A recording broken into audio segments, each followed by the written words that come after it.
So, guys, let's start our training session today. Social media platform एक ऐसा platform है जहां पर आप और मैं और हम सब वर्चुअली कनेक्टेड हो सकते हैं। तो इसी का बेनिफिट हम आज उठाने वाले हैं। आज हम आपको बताने वाले हैं कि credit card machine, swipe machine, poised machine, EDC machine पे कार्ड स्वाइप कैसे होता है, क्या क्या फीचर्स इस मशीन के अंदर अवेलेबल होते हैं, कैसे उन फंक्शंस को यूज़ में लिया जाता है। तो आपको किसी ट्रेनिंग की मोहताज रहने की ज़रूरत नहीं है कि कोई बंदा आपको आएगा, वो आपको ट्रेन करेगा। तो आज हम आपको फुली ईडीसी की ट्रेनिंग देने वाले हैं।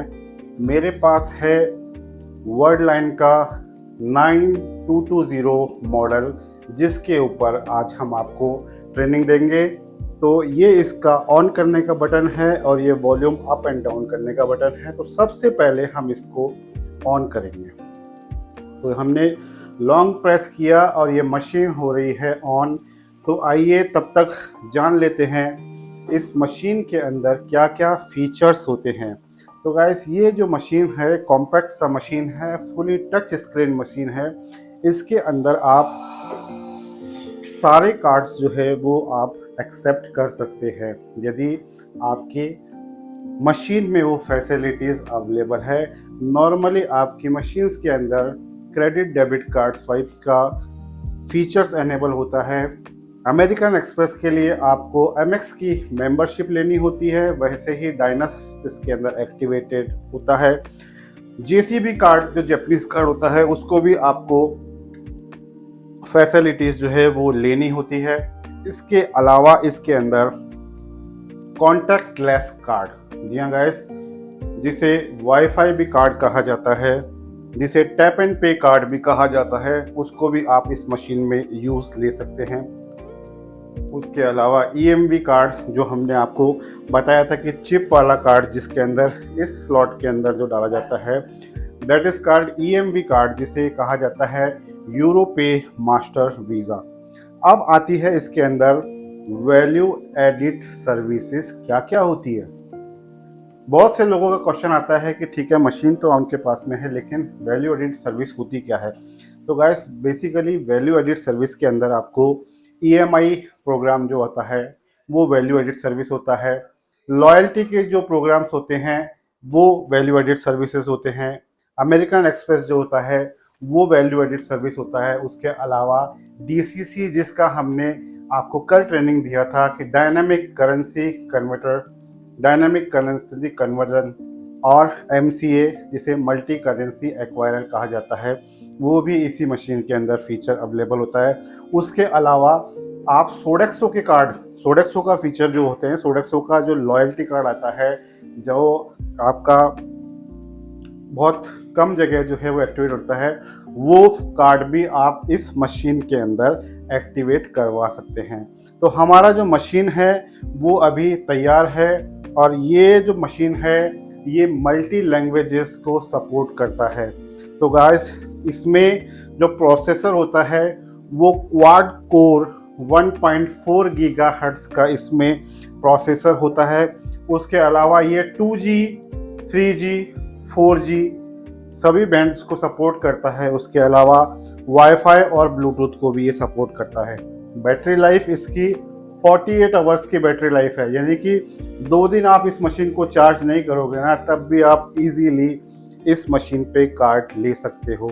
इसके अंदर आपको मिलता है 2 GB रैम और 16 GB फ्लैश रैम इसके अंदर आपको मिलता है। तो आज की डेट के अंदर ये वाला जो मॉडल है वो सबसे यूनिक और अल्टीमेट मॉडल है। इसे मिनी मोबाइल भी जो है आप कह सकते हो। फुल टच स्क्रीन देखिए इसका, टच, ठीक है। अभी आता है कार्ड स्वाइप कैसे करें। उससे पहले हम आपको फंक्शंस बता देते हैं कि मशीन में कौन कौन से फंक्शन होते हैं। नंबर 1 होता है सेल। नंबर 2 होता है सेटलमेंट।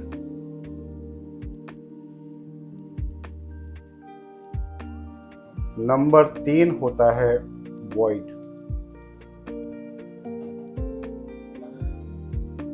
ठीक है, ये बेसिकली जो फंक्शन आपके यूज में आते हैं। उसके अलावा रिपोर्ट,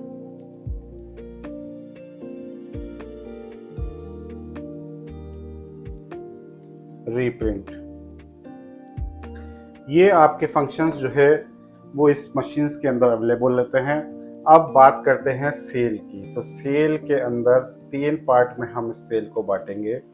नंबर 1 आपका स्वाइप। स्वाइप वैसे तो विलुप्त हो चुकी है ये प्रजाति, अभी अभी इसका कोई इससे लेना देना नहीं, क्योंकि ऑलमोस्ट सभी बैंकों ने अपना चिप एक्टिवेट कर दिया है। तो चिप पे आपका पिन बेस्ड ट्रांजेक्शन जो है वो आप को करना आजकल कंपलसरी है। ठीक है, दूसरा होता है इंसर्ट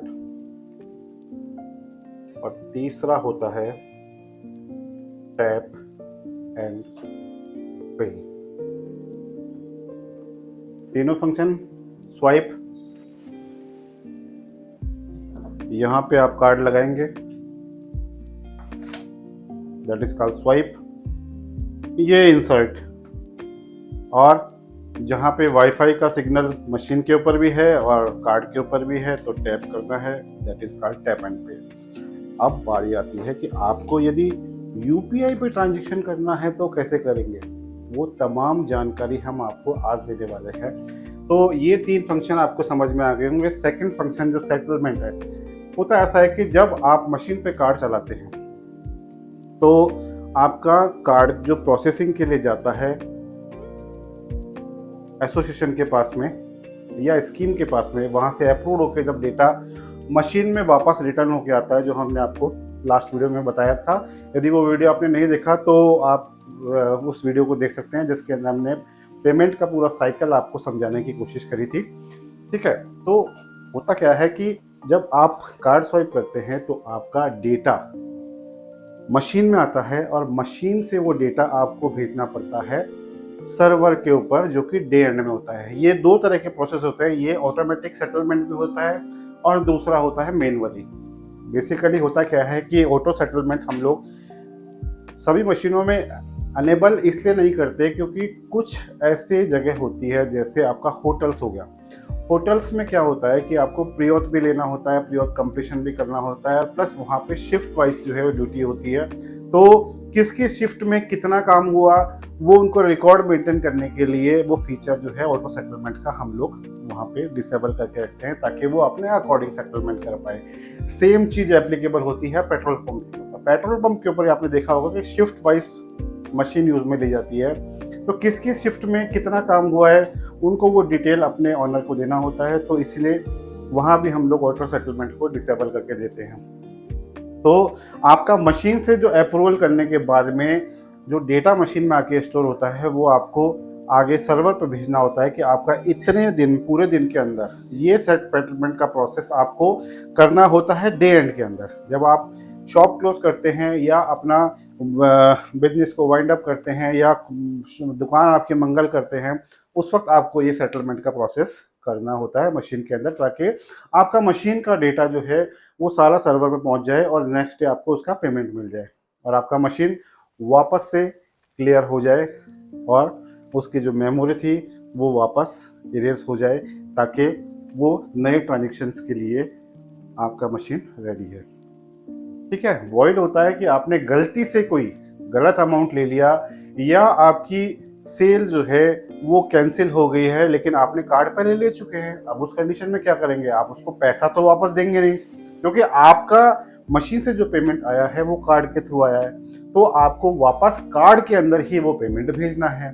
तो सिंपल है कि मशीन में वॉइड का फीचर होता है, जिसको आप वॉइड करके मशीन के अंदर अमाउंट वापस ट्रांसफर कर सकते हैं।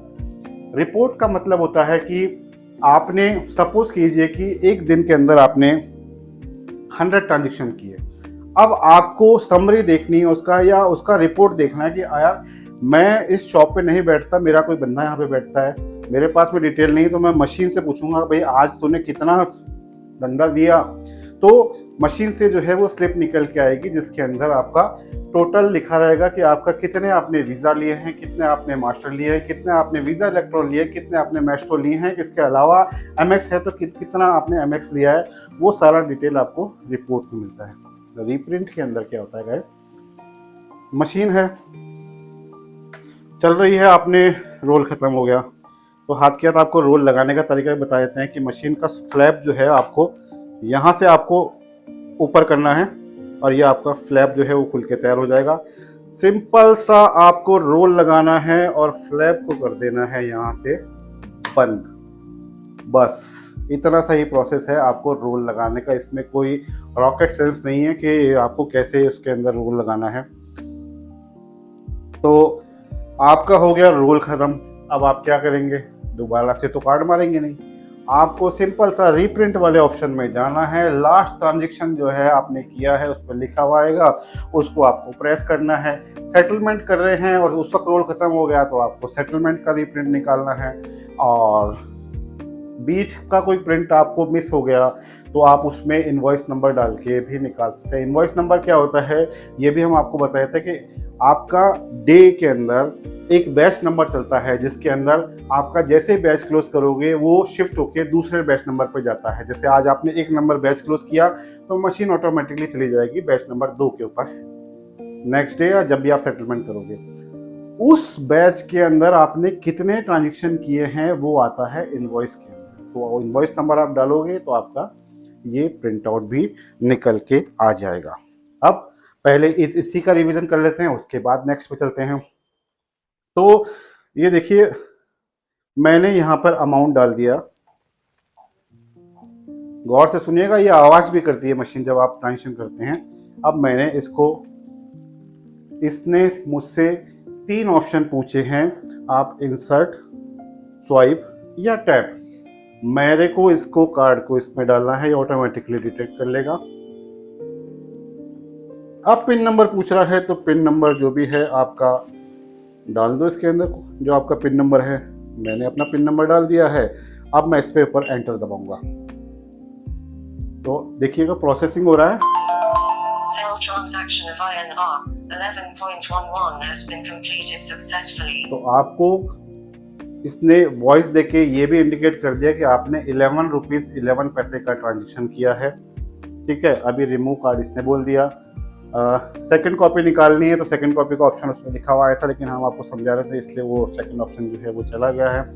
ठीक है, अभी आता है कि इसका सेटलमेंट कैसे करना है। तो गाइस ये ऊपर जो 3 पॉइंट आपको दिए हुए हैं इसको आपको प्रेस करना है और यहाँ पे आपको सेटलमेंट का ऑप्शन भी लिखा हुआ आ जाएगा, आपको वॉइड का ऑप्शन भी लिखा हुआ आ जाएगा। वॉइड भी हम आपको करके दिखाए थे। वॉइड देखिए जैसे इसका इनवॉइस नंबर 2 है, आप गौर से देखिए इसके ऊपर इनवॉइस नंबर जो है वो 2 लिखा हुआ है। तो अभी हम लोग इनवॉइस नंबर इसके अंदर डालेंगे, वॉइड के अंदर डालेंगे। ठीक है, इससे पूछा invoice ROC number, invoice number हमने 2 डाला, एंटर किया।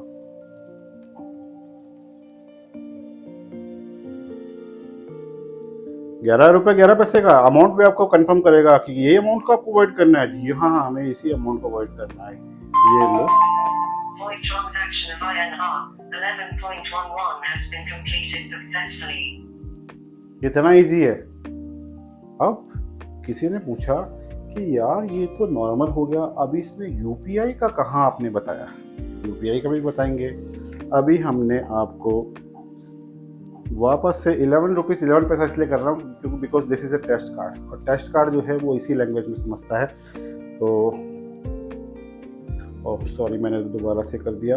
अभी चलो ये आ गए हैं तो आपको मैनुअल एंट्री बताते हैं कि सपोज कीजिए आपकी मशीन के अंदर की एंट्री फैसिलिटी अवेलेबल है, जिसका डिटेल मैं अभी आपको बताऊंगा। अभी आप खाली टर्म को सुन लीजिए।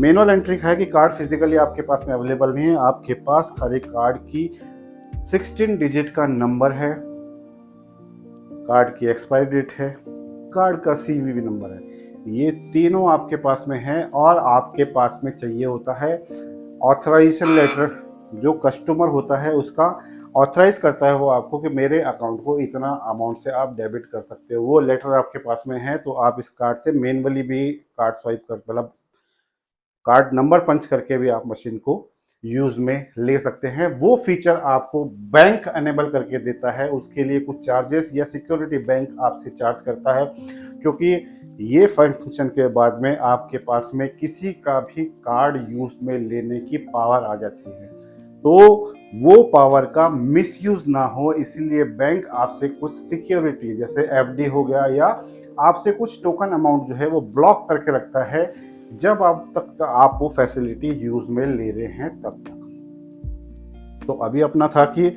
अपने को यूपीआई में कैसे करना है। तो यहाँ पे देखिए कि यहाँ पे जो एरो की बना हुआ है ना, एरो की को हम लोग प्रेस करेंगे तो नीचे ऊपर लिखा आएगा कार्ड, BQR और यूपीआई। मैं थोड़ा नज़दीक से भी आपको दिखाता हूँ। ये तीनों ऑप्शन में सपोज कीजिए मुझे BQR से पेमेंट करना है, तो मैंने BQR सेलेक्ट किया। एक मिनट, वापस हम थोड़ा डिले हो गए इसके अंदर, तो अभी ये बाहर आ गया। ठीक है, तो अभी हम लोग इसको वापस से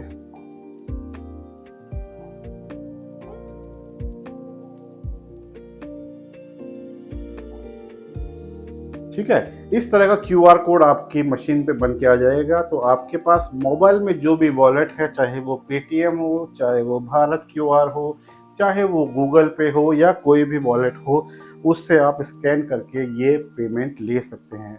तो गाइज ये वाला जो QR कोड आता है, दिस इज डायनामिक QR, और जो आपने पेटीएम या किसी बैंक का QR कोड स्टिकर फॉर्म में देखा होगा, वो कहलाता है static form, static QR।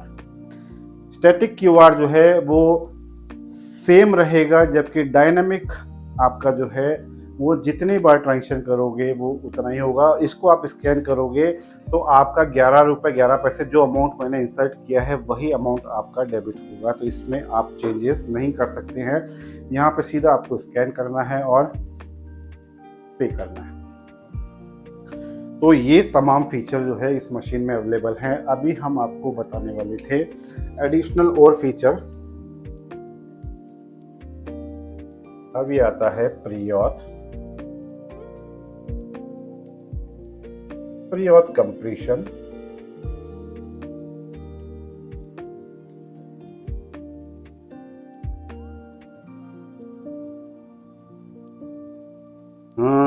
Refund.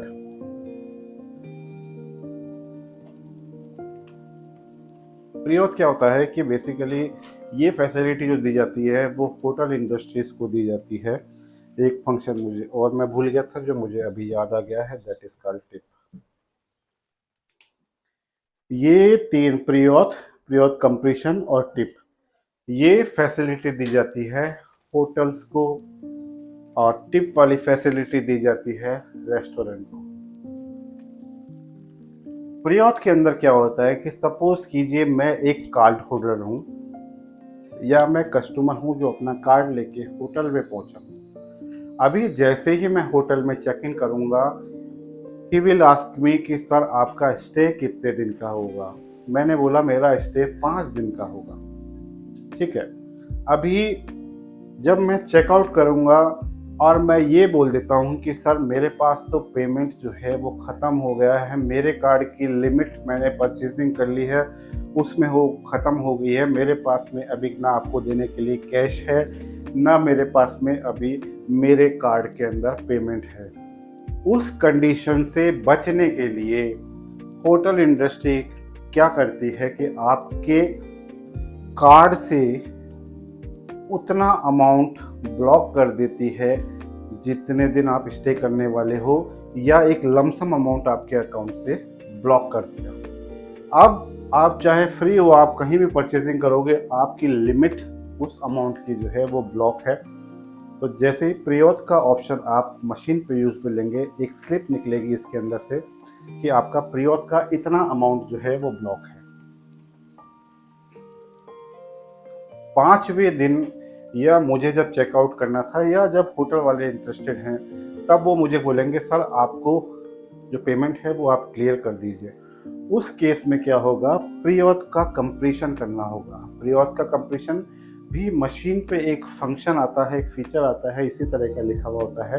तो जैसे ही आप प्री-ऑथ कंप्लीशन करेंगे आपसे वो पूछेगा इनवॉइस नंबर। तो जैसा कि इसमें स्लिप निकली थी उसके ऊपर होगा इनवॉइस नंबर। ये कार्ड बेस पे भी हो सकता है, आपको कार्ड के लास्ट 4 डिजिट डालने हैं या कार्ड का पूरा नंबर भी डालेंगे तो भी आपका चलेगा। एक आपका होता है इनवॉइस बेस, तो इनवॉइस नंबर डालेंगे तो आपका, जैसे हमने वॉइड में दिखाया था कि आपको अमाउंट उस पर लिखा हुआ आ जाता है, उसी तरह से इसके अंदर आपको अमाउंट जो है वो लिखा हुआ आएगा। प्रीऑथ कंप्लीशन दबाने के बाद में पूछेगा कि न्यू अमाउंट, तो कुछ परसेंटेज जो होता है 10, आई थिंक 10% के आसपास जो है वो आप अपने अमाउंट को बढ़ा घटा सकते हैं। कि सपोज 5 दिन मुझे रुकना था, मैं चौथे दिन ही बोलता हूँ मेरा चेकआउट कर दो, मेरा काम हो गया। जब मेरा काम हो गया तो मेरा तो अमाउंट पूरा ब्लॉक है 5 दिन का, तो 1 दिन का अमाउंट जो है मुझे रिफंड चाहिएगा। तो वो कंप्रेशन करते वक्त नया अमाउंट डालेगा, नया अमाउंट डालने के बाद में मेरा वो अमाउंट जो है वो रिलीज हो जाएगा, जो एक्स्ट्रा अमाउंट था और जो ओरिजिनल अमाउंट था जो उनको लेना था वो मेरे अकाउंट से डेबिट होकर सेटलमेंट में चला जाएगा। तो जब आप प्रीऑथ कंप्लीशन करने के बाद में सेटलमेंट करेंगे तो आपका वो अमाउंट यहाँ पे ऐड हो चुका होगा और उस दिन आपका पेमेंट प्रोसेसिंग में चला जाएगा, नेक्स्ट डे आपके अकाउंट में पेमेंट आ जाएगा। अब बात करते हैं पहले टिप की। सपोज कीजिए मैं किसी रेस्टोरेंट में खाना खाने के लिए गया, मुझे उस वेटर की सर्विसेज पसंद आई या मुझे उस होटल की सर्विसेज पसंद आई, मेरे को लगा कि यार ये बंदा ने मेरा पूरा अच्छे से ध्यान रखा है, इसको कुछ टिप तो मिलनी चाहिए। मेरे पास में कैश कुछ भी नहीं है जो मैं उसको कैश दे पाऊँ, तो मैंने क्या किया, ये वाला फीचर अवेलेबल जो सेलेक्ट किया टर्मिनल के ऊपर, और जो भी मुझे टिप देना है वो मैं उसके अंदर टिप दूंगा। तो इसके अंदर भी जो है वो आप जो बेस अमाउंट है, जो आपका एक्चुअल अमाउंट जो मेन अकाउंट था उसका 4% या 5% या कुछ लिमिट है इसके अंदर भी, वो लिमिट बैंक टू बैंक और कस्टमर टू कस्टमर जो है वो वेरी करती है, तो वहाँ मैं कुछ कोट नहीं करूँगा, लेकिन वो अमाउंट जो ऐड करेगा तो फाइनल स्लिप जो निकलेगी उसके अंदर उसमें ये टिप का अमाउंट जो है ऐड होकर आएगा। सपोज कीजिए कि मैंने 100 रुपीज़ का चाय पिया या मैंने कुछ स्नैक्स खाया और उसके बाद में मैंने 10 रुपीज़ उसको मुझे देना था, तो मैं 10 रुपीज़ उसको टिप का दूंगा, तो मेरे को जो चार्ज स्लिप जनरेट होकर आएगी वो 110 रुपीज़ की आएगी। तो ये कहलाता है मुझे बख्शिश जिसे कहा जाता है हिंदी में, उसे टिप कराता है। अब आता है रिफंड। तो गाइस ये वाला फंक्शन नॉर्मली किसी कस्टमर्स को नहीं दिया जाता, ये फंक्शन हम लोग देते हैं रेलवेज को। जब आप रेलवे के काउंटर पर जाते हैं और वहाँ पे आप देखते हैं कि आपको पेमेंट जो है वो आपको 100% रिफंड करना होता है, तो उस केस में ये फैसिलिटी वॉइड नहीं करके हम लोग रिफ़ंड करते हैं। तो हम लोग जैसे ही रिफ़ंड का बटन प्रेस करेंगे उसके ऊपर, ये ऑटोमेटिकली रिफ़ंड होकर वापस कार्ड होल्डर के अकाउंट में पैसा चला जाएगा। तो दैट इज़ कॉल्ड रिफ़ंड। तो ये सारा जो प्रोसेस है ये सब इस मशीन के ऊपर अवेलेबल है। उसके अलावा ये जो मशीन है ये आपका सिम पे तो चलता ही है, उसके अलावा जहाँ पे कनेक्टिविटी नहीं आती ये मशीन को आप वाईफाई से भी कनेक्ट कर सकते हैं। इस मशीन के फ्रंट में भी कैमरा है और बैक के अंदर भी आप देख पाओगे, बैक पे भी कैमरा है। तो कैमरे का यूज़ कहाँ पे आता है कि आपको चार्ज स्लिप स्टोर करके रखनी है, क्योंकि चार्ज स्लिप का जो टाइमिंग होता है स्टोरेज का दैट इज़ 90 डेज। 90 डेज तक आपको ये स्लिप संभाल के रखनी होती है just because of charge back. Charge back पे मैं एक अलग से सेशन आपको बताऊंगा कि चार्ज बैक किन कंडीशन में आता है, चार्ज बैक होता क्या है, क्यों आता है, कैसे उससे निपटा जाता है। क्योंकि ये वीडियो ऑलरेडी लंबा हो चुका है तो इस वीडियो को यहीं पे करेंगे ख़त्म। और इस तरह के 2 मॉडल हैं वर्ल्डलाइन के पास में, एक 7220, एक 9210। 7220 जो है वो हाफ टच हाफ कीपैड, मतलब उसमें कीपैड भी है और टच स्क्रीन भी है, दोनों ही फंक्शंस है। इससे थोड़ा सा कॉम्पैक्ट है, थोड़ा सा छोटा है। ये वाला मॉडल जो है वो अल्टीमेट मॉडल है। इसका रेंटल थोड़ा सा हायर है लेकिन सर्विसेज उतनी ही ज़्यादा अच्छी है। इसके अंदर आपने देखा होगा कि जैसे हम कार्ड स्वाइप करते हैं ये बोलती है कि आपने इतने रुपीज़ का ट्रांजेक्शन किया। वो मल्टीपल लैंग्वेज के अंदर हो सकता है, चाहे आप हिंदी में बोलना है, पंजाबी में बोलना है, बंगाली में बोलना है, मल्टीपल लैंग्वेज है उसके अंदर। तो आप अपने अकॉर्डिंग उस लैंग्वेज को जो है वो सेलेक्ट करवा सकते हैं। तो वीडियो आपको पसंद आया हो तो ये बात नहीं बोलूँगा कि लास्ट में बोला है कि वीडियो यदि आपको पसंद आया तो लाइक कीजिएगा, सब्सक्राइब कीजिएगा, फॉलो कीजिएगा और चैनल को जब ही सब्सक्राइब कीजिएगा जब आपके लिए ये वीडियोस जो है वो इंफॉर्मेटिव होने वाले हैं। तो लेते हैं इजाज़त आपसे, जल्द ही मिलेंगे एक दूसरे वीडियो में एक दूसरे टॉपिक के ऊपर। तब तक के लिए शुभ रात्रि, शब खैर, जय हिंद, जय भारत।